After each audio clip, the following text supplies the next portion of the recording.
Welcome to the Slop Temple. We pray this video helps. You begin by preparing the essentials, a Firebase project and local tooling. Open the Firebase console and create a project, then enable authentication and Firestore so services are ready.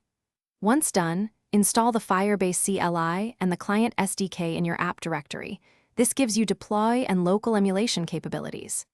Next, copy the config object from project settings, API key, auth domain, project ID, because you'll paste these into your app initialization to establish a secure connection. Now you integrate Firebase into your code.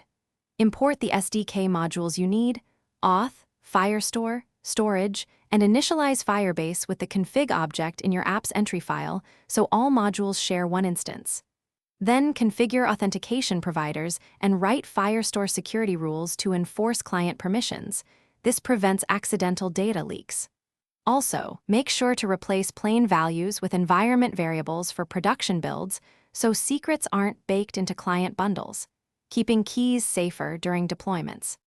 Finish by deploying and validating everything works together. Run Firebase in it to configure hosting and cloud functions if needed, test with the Firebase emulators locally, then execute Firebase deploy to publish. Once deployed, exercise auth flows and database reads/writes to confirm rules and indexes behave as expected. If something breaks, check the console error messages first. Often the issue is misconfigured API keys, incorrect Firestore rules, or missing indexes. Fix those, redeploy, and retest immediately. Thanks for watching. Consider subscribing if we helped you.